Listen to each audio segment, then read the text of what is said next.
Okay, right. Let's crack on and talk about our next topic, which is assisted dying and whether it should be legalised. One person who thinks so is the Bake Off judge Dame Prue Leaf. She's been supportive of a change in legalisation for the last decade after her brother David died from bone cancer. She said that watching him suffer in pain made her question why people aren't allowed to die on their own terms. And Prue is now a member of the Dignity in Dying group and is campaigning for a change in the law. One person who disagrees with Prue is actually her son, who is the Conservative MP for Devizes in Wiltshire, Danny Kruger. He's also campaigning, but he's campaigning to prevent any change to the law. In a brand new Channel 4 documentary, which is called Prue, it's Prue and Danny make a road trip across the United States and Canada, where more than 25% of the population have the choice of an assisted death. And one of the people they meet is Cher Saffron, whose parents, Francie and Charlie, chose to end their lives together after both being told they had 6 months or less to live. So let's just hear a little bit of what they found on their trip. Just know that you're on your own journeys now, but you're going to meet up over there. Exactly. Okay. Yeah. So And even those journeys we get to go together. that's right. Yeah. That's right. Yeah. When it was time and they had set 10 o'clock to drink their medicine, we went into the bedroom and we just sat in silence and love and just held this space for them as they drifted to sleep. My mom passed in 15 minutes and my dad passed about 45 minutes later. But they both went to sleep within a few minutes? Within a few minutes, yeah. Yeah, and died holding hands. So that is an excerpt from the Channel 4 programme, which is called Prue and Danny's Death Road Trip, and it's on Thursday, 9 p.m. And they join me now, Dame Prue Leith and Danny Kruger MP. Welcome. Good to see you both. And I know people listening may want to get in touch. If so, email vine@bbc.co.uk and send us your phone number. We'll get back to you and get you on the air. Prue, you should start because I can see that what happened to your brother David really affected you deeply. Yes, it did. And I wish I could say that that sort of death no longer happens, but it does. I mean, there are some cases of terminally ill people dying a horrible death, partly because doctors think it's their duty to keep them alive as long as possible. And sometimes I think they intervene too much to keep them alive, even when they don't want it. Not palliative care isn't always the answer, though, my God, we could do with better palliative care. Oh, I was working on the assumption always that we've dealt with pain at the end of life, that you just give people loads of morphine. But I'm wrong, aren't I? Well, you are, because they don't give you enough morphine, because doctors, quite understandably, are very nervous about being accused of mercy killing or murder.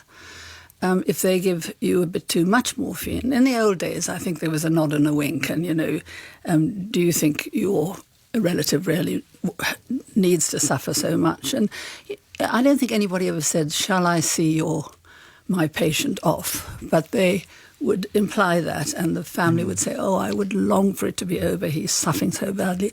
And then they would just give a bit more morphine. And I think that's how my younger brother died. He was given enough morphine because his doctor was trying to prevent the pain. But obviously, if you get enough morphine, in the end, you just go to sleep. Yeah. So well, that's a very powerful argument, Danny, isn't it? That all that we'd be doing with assisted dying is protecting the doctor who has got the best motives, protecting him or her from prosecution.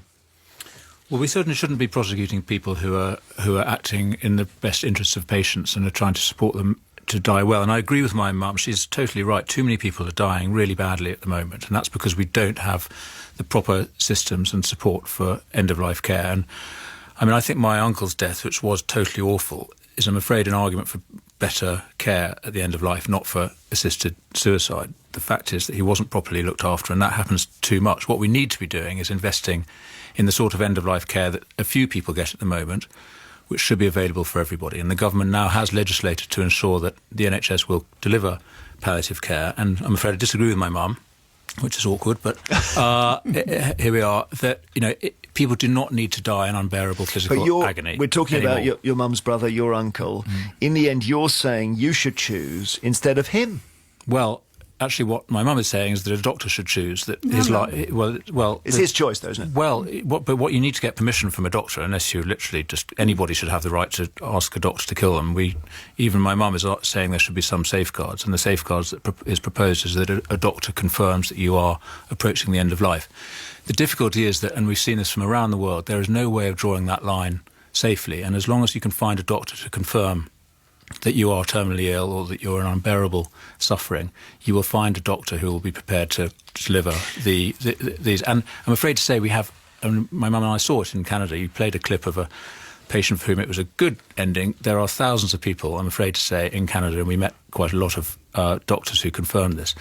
The vulnerable, the mentally ill, the disabled, who in their desperation and in neglect from their families, who feeling that they're a burden on the health service, a burden on their loved ones, opt for an assisted death, and including people with anorexia, including people who have conditions that all of us would recognise are manageable. They might be very, very difficult, but they're not a death sentence.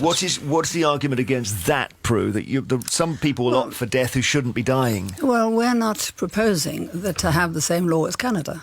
Canada is proposing that they've actually put it back now by a year because they want to think about it again.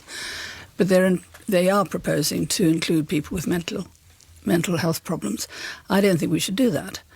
I'm talking about terminally ill people who, and this is where it becomes a numbers game, and neither of us can prove that the numbers that we are fed are absolutely correct. But I understand that something like 6,000 people a year cannot be, even with the best palliative care, are suffering unbelievably at the end of their lives. And you only have to talk to nurses. I mean, I've had, since we've been advertising this program that comes out on Thursday, I've had lots of contacts from nurses saying, you're absolutely right. You know, we're not allowed to talk about it, but we see bad deaths in hospitals all the time. Right. Not just in pain, dying in pain and wanting to die. But let's say somebody fits your criteria for asking for assisted suicide. Maybe they've got an incurable condition. They get predated on by their family. Their family want them off. Their family want their money. Let's say yes, but that can happen. That's what Danny's worried about. No, and they're made to feel they've got a duty to say to the doctor, please do this. That's the agonising worry, isn't it? Jeremy, I don't think that, I mean, there can't be very many people so villainous that they won't wait a few more months to get their relatives' money. I'm talking about people who are dying anyway. I mean, are you really saying that there are so many people who are so evil that they will... And they're going to risk a murder charge in order to get their families off. No, I'm afraid. I'm afraid there are a lot of people. They might not be consciously evil, but they are neglecting their elderly relatives. There's a chronic epidemic of elder abuse, I'm afraid to say, in our country. There's all sorts of financial fraud of the elderly going on at the moment. So I'm afraid we can't assume that everybody is loving. And, you talk about nurses. The people who work with the elderly confirm this all the time. And the idea that we're only talking about people at the end of life, if only we could say we know when somebody is going to die. We don't. People who get a diagnosis of 6 months, it's a complete finger in the wind exercise. They could live for years more. So you can always find a doctor, as happens in other countries, who will, because they believe in this principle of autonomy, who says, yes, I can see that you're near the end of life. We're going to approve your request for euthanasia, for an assisted death. It's not a precise science when people are going to die.